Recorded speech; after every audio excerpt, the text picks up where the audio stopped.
Global military spending reached nearly $2 trillion last year. The US is still by far the biggest spender. A new report finds many countries have spent lavishly on their militaries despite the global pandemic. So what's fueling this spending spree? This is Inside Story.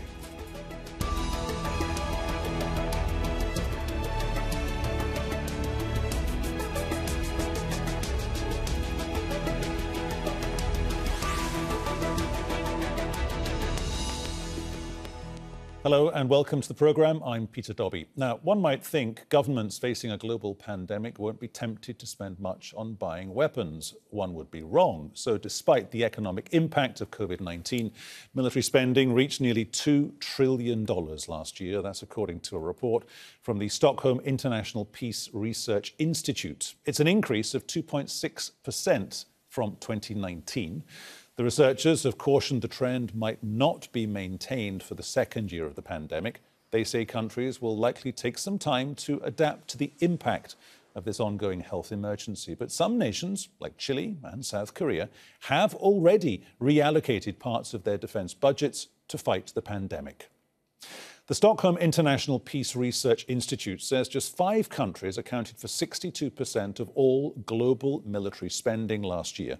They are the United States, China, India, Russia and the United Kingdom. The US is the biggest spender at $778 billion. That's nearly 40% of the total global budget.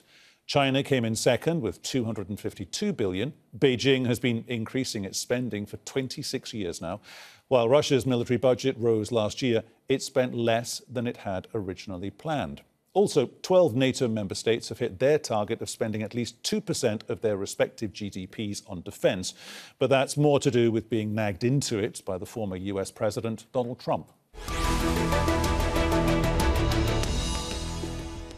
OK, let's get going. Let's bring in our guests today. In Stockholm, we have Nan Tian, a senior researcher with the SIPRI Arms and Military Expenditure Programme and one of today's report's authors. In Singapore, we have Ong-Webb, an adjunct research fellow at the Rajaratnam School of International Studies. And in Washington, D.C., we're joined by David DesRoches, an associate professor and senior military fellow at the National Defence University. Gentlemen, welcome to you all. Nan Tian in Stockholm, coming to you first. You co-authored the report. The US is the biggest exporter. Saudi Arabia is the biggest importer. Hardly a big surprise. Well, the USA is the biggest military spender. Our report looks at the global military spending. And of course, USA spending $778 billion is indeed the largest spender by far in the world. This is followed by China as the second largest spender in the world. Saudi Arabia actually has seen its military spending fall in the last year by 10%, and it is now only the 6th largest spender in the world. Do you think that trend will continue? We see that the general increase in global spending is something that possibly can continue in the years to come, given that military spending often is seen as having a strong inertia. So many of these top spenders are implementing very long-term and hugely expensive military modernization and procurement programs. And of course, these last all the way into the 2030s in China, 2040s, and in the US from its nuclear program to the 2050s. So indeed, if we look at these largest spending countries continue to increase, it will definitely drive the global trend to continue to increase further into the mid-2020s. Ong-Webb in Singapore, there is, however, a trend kind of underpinning the trend that Nan is talking about out of Stockholm, isn't there? Because deliveries for the 4 years 2016 to 2020, deliveries are flatlining. And that's kind of counterintuitive, because if you were thinking, oh, they're spending more money, therefore they must be either delivering or acquiring, procuring more equipment, one would be wrong. Yeah, but I see what you're saying here, but I concur with Nan. I think we need to look at the whole scheme from a macro level, where, albeit there has been a flat line over the last few years, but you have to look in terms of the overall cycle. So there are buys, capital buys, if you like, for defense equipment. There has to be an ongoing process that comes with that. And some of the acquisitions only start to fruition over the next few years. So I concur with Nan that we have to look beyond this snapshot of time that you just mentioned to see what comes out of that over the next few years. And foreseeably, in terms of the data that we have, we're going to see a slate of rather new acquisitions, particularly amongst some of the more significant militaries in the Asia-Pacific, which is an area which I'm monitoring over the last few years. OK, we'll come on to the Asia-Pacific region and Oceania, I'm sure, a little later in the discussion. David DesRoches in Washington. Is the United States, as the global military player, in a completely unique situation here? Because the United States and its strategic interests you're the only country on the planet whose strategic interests are outside your region, because you are the region, because it's such a big country geographically, politically, diplomatically, or everything else that ends in LLY. So therefore, there's an inbuilt added expense there because you're taking the kit to other parts of the world or selling it to other parts of the world. That's exactly right. You left off charismatically. But yeah, the United States is the only country whose plans routinely for warfare in another hemisphere, and we plan to do it relatively quickly. So we have to maintain a defense infrastructure that allows us to project power, to airlift a brigade anywhere in the world within 72 hours. No other country has that. That's extremely expensive. And it's not just the combatants. It's not just tanks and ships. It's the lift. And then it's also, the network, the global missile launch satellite network is over $20 billion, just to monitor satellite launches in Iran, North Korea, Russia, China. Then you add to that the fact that our personnel costs are, amazingly expensive. I mean, there's a reason why a cheap plastic item comes from China and not from the United States. It's because the labor cost is so low. Now imagine trying to induce a soldier into joining the Army. In the United States, that has to be a competitive career. So all of these factors and many more are why our expense costs are through the roof. But at the end of the day, it's something that the United States is content to do, although there's always efficiencies to be made. Nan Tian, back in Stockholm. Just explain one thing for me that I don't quite get looking at the report. Being the biggest spender and importing more than anyone else, it's not necessarily the same thing year on year. I mean, Saudi Arabia's spend is up by 60% in your report. Qatar's spend is up by 360%. So I guess we've got to go for an equivalence or at least compare countries in specific regions. Absolutely. Of course, there is a difficulty to explain that sometimes weapons are purchased and paid for before the deliveries have taken place. Sometimes the payment occurs during the delivery cycle, which could last 5-10 years. In other cases, payments occur in basically repaying on loans, which should occur over the years after the delivery has taken place. So often we don't see a direct correlation between arms imports or the level or the value of arms imported and the level of spending that we might see in some countries. And so given there are either time lags that we have taken into account, or otherwise you would see that in some cases, such as Bulgaria, we saw that its spending last year increased by over 100% because it essentially in one go paid off all the F-16s that it bought from the US. And then this year, spending dropped because it went back to the normal levels. So it's difficult work here. Graham Ong-Webb, back in Singapore. There seems to be a perception in your region that the driver here, or the driving desire to acquire weaponry, to spend an awful lot of money out of their defence budgets, is a perceived threat from China, not from North Korea. That would feel counterintuitive, I guess, in some senses, because North Korea is clearly a risk factor in your region. China is a known commodity in your region. Yeah, absolutely. So it is counterintuitive, but I think therein we need to look at the larger picture here. I mean, North Korea is a risk to the region, that's true. But North Korea doesn't pose as a direct military or nuclear threat to the majority of the countries here in the Asia Pacific. I mean, barring countries that have a strong strategic partnership with the United States or an alliance with the United States, So North Korea is a concern, but it's a different kettle of fish, if you like, compared to China. With China, what we're seeing is an expansion of its military, of its political and claims over the South China Sea, or geographical claims, if you like, expressed in military terms, right? The occupation, the construction of artificial islands and the occupation of these islands with military assets. And that's causing a direct concern to a lot of states within the Asia Pacific, particularly countries around the South China Sea, Southeast Asian countries, like Vietnam in particular, Philippines. And what's happening here is that they're trying to secure the sea lines of communication.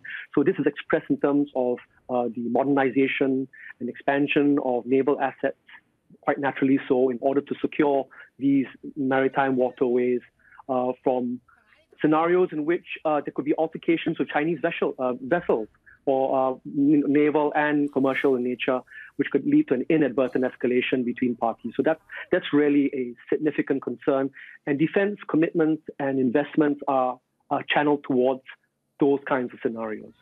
David in Washington, is what Graham is talking about, whilst it's factually correct, and of course we accept what he's saying, it feels contemporary and quite old-fashioned. And in that regard, does the arms industry have to anticipate trends and react to where they think conflict is going? Because if you look at figures here, a lot of the figures are talking about new technology. We're talking about armed drones. So we're not talking about fighter pilots being killed and F-15 fighter planes being downed. We're talking about bio-warfare. We're talking about electromagnetic warfare as well. And that's something that the industry is well aware of, and it's at the leading edge of what it's doing. Well, I haven't seen any development on offensive bioweapons from any Western country. There's a suspicion that China is doing it. But, Graham's exactly right. North Korea is a disruptive power. They can mess things up. China is an acquisitive power, and it's seeking to solidify, its control over the South China Sea to basically annex this huge area and then prevent people from sailing into it. So the technology needed to do that are not drones, which are relatively cheap. If people were to shift from manned airplanes to drones, you'd see a decrease in overall defense expenditure because drones are cheap and expendable. What we're looking at that I think will drive spending, particularly for the United States, is the assets needed to defend and challenge China in China's near abroad, which is primarily shipbuilding, long-range airstrikes. The Army's looking at long-range artillery, basically reinvigorating its missile forces. These are going to be the big elements. The other stuff, electronic warfare, is relatively inexpensive. As I said, I don't think there's anything other than a defensive effort with biological warfare from the West. China is still suspect. I think that drones are actually a cost-efficient model that has not been sufficiently embraced in the United States, primarily because of resistance from people, generals who rose as pilots and think that manned aircraft, are at risk of being replaced by drones. Those are all cheapening efforts. The expense is in ships and lift. Graham, can I come back to you for the next minute or so? And can we talk for a second, not about so much China's near interests, but its far interests? And do we have to change the optics here? Because if we talk about Chinese arms sales, say, in Africa, that's significant enough.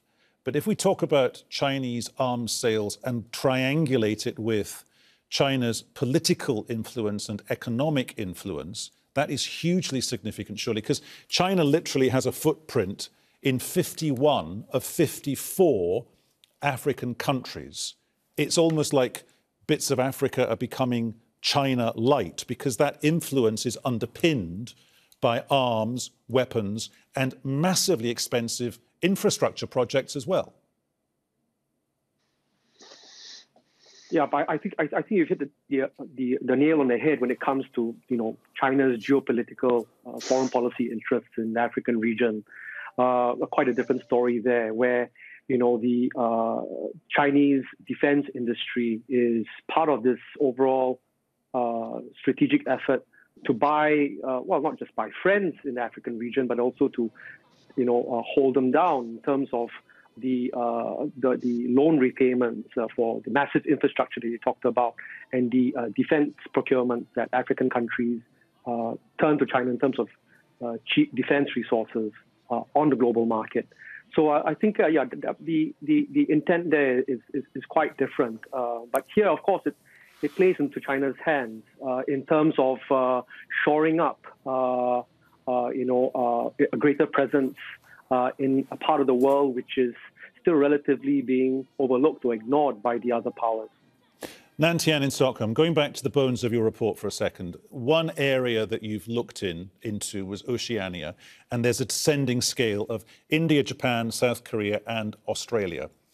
Australia spent $30 billion US.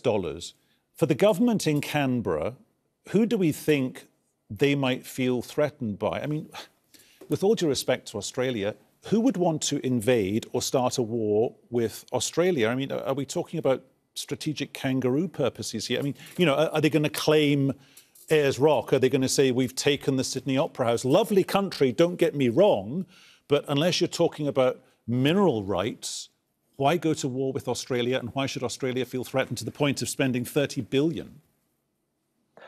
I mean, Australia, we can see it as, along with many other countries within Asia and Oceania, this rise in China, that Chinese increases in its military spending over the last 26 consecutive years is seen as a threat to its national security. And especially we see that China has been more expansionary in its naval operations. And so Australia generally views China as this increasing regional force, and it might have long-term threat perceptions towards China's expansion. And I mean, this also goes down to the underpinning of the current political debate going on within Australia and China, that there's often a lot of political disagreement going on, and it's just a situation where I think Australia is looking to invest more in its equipment, particularly as a way of modernizing its military in the event that a possible further expansionary, I guess, a military or strategic policy that China might implement over the next 10, 20, 30 years. And it comes down to the fact that China is really, they made it pretty clear to them that by 2049, their arms and their modernization program aims to be essentially equal to the world's leading militaries. And so other countries are just generally reacting to the rise of China. David in Washington, do reports like this expose a kind of a hypocrisy in a way? Because as well as these reports, we also get claims from, say, Human Rights Watch recently asking the French to stop selling so many arms to countries in the Middle East, because if you sell multi-billion-dollar contracted deals to countries in the Middle East and you're the French president, you're kind of green-lighting attacking people, you're green-lighting having a go at minorities in your own country, perhaps, and you're also legitimizing the actions of questionable military departments within a government structure. Yeah, that's a common criticism, and it's not just limited to France. It's not unknown for Americans to have to respond to that as well. Look, this is a valuable document. When it comes out every year, in my world, it's a major event. The release of this report is more important in my world than the Academy Awards was last night. But and Nan's work is fantastic, but it's very, very hard to find an objective quantifier of military might. So we use dollars. This is misleading in some instances because, you have, say, sales of THAAD missile, which is purely defensive, costs billions of dollars. But that is not destabilizing. That does not have a negative human rights effect that, say, $3 million worth of AK-47s sold to an African government, the government of Sudan, when it was pursuing the Darfur conflict. That's much smaller. It shows up on a bar graph as almost minuscule, but it has a much greater human rights effect. The problem for many countries other than the United States is that the research and development that goes into a weapons business is very expensive, and most countries do not have the buys to capitalize, to capture the research and development costs of weaponry. So they're forced to export. So countries like France and Sweden can't have domestic fighter aircraft if they don't export them. The United States is a rare country that can do it on its own. So yeah, with a lot of European countries in particular, there is this impetus to export. And in many instances, that leads to them cutting corners on some of their ideological and human rights commitments. Graham, in Singapore, I guess we are at war already. We're at war with the coronavirus. We're at war with COVID-19. Given that, why, and also another given that we've been able to kill each other with nuclear weapons since Hiroshima and Nagasaki, why do we need to be able to kill each other so many more times in so many more inventive ways? The Brookings Institute on its website today is saying one American nuclear warhead would cost you $8.4 million. It costs $400,000 to get a nurse fully trained to go to war against COVID. So if the United States has 6,000 nuclear warheads, the United States could have, instead of that, 130,000 nurses and doctors to push back against coronavirus around the world. My mum, if she was alive, might say, spend the money on nurses and doctors, don't spend it on nuclear weapons. No, I see where you're going with this. I mean, I'm on the same page with you. I mean, the whole incredulity of the whole thing, where it just belies logic. But I think the answer to this is it's extremely complex, right? I mean, first of all, one could argue that this has been somehow wired into the human condition, that we're all poised towards war and suspicion, distrust, and rivalry. But at the same time, I think there's also an economic argument to this. I think there's this largesse of the military-industrial complex. There are economies that depend on the defense industry to keep chugging along.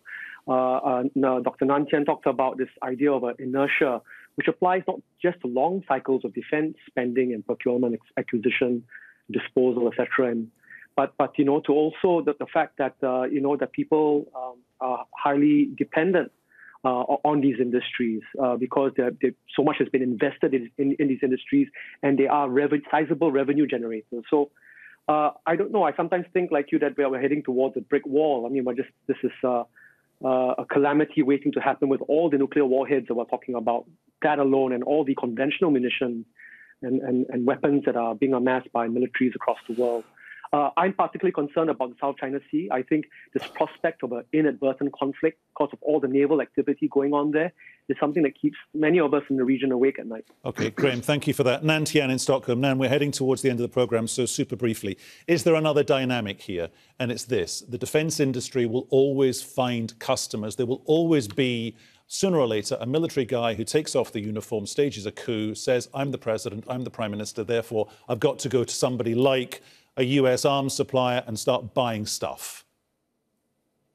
Yes, absolutely. If you look at it, I think what underpins decision-making processes on countries' military spending is very much the political institutions. We need to have strong institutions, democracy, accountable institutions that are able to hold these decision makers accountable for their actions. And thus, in that way, we, the people, the citizens of the world, would be able to vote in governments that are able to look into the decision-making process. OK, Nan, thank you for that. Very last brief word to you, David, in Washington. I think it was a Roman or a Greek general who said something like, if you want peace, get ready for war. So we've got to be on the verge of being ready for World War III all the time. And we've just got to accept it. Well, that was Tacitus. It's more than that. You know, the modern world is complex. My battalion was sent to Rwanda when genocide was going on and the UN mission failed. At the end of the day, particularly for the United States, people look at us to solve big, messy, ugly problems, and they're just as evil out there in the world. So, the few countries that maintain a global ability to go out and stop things like genocide, that should be welcomed. And people have forgotten, the lessons of Srebrenica and Rwanda, but they're remembered here in Washington. So, yeah, there's still wisdom in the words of the ancient Greeks. Okay, gentlemen, thank you so much. Thank you to our guests, Nan Tian, David DesRoches and Graham Ong-Webb, and thank you too for watching. You can see the programme again anytime via the website aljazeera.com, and for further discussion go to our Facebook page, that's facebook.com/AJ Inside Story. You can also join the conversation on Twitter at AJ Inside Story. From me, Peter Dobbie, and the team here in Doha, thanks for watching. We will see you very soon. For the moment, bye-bye.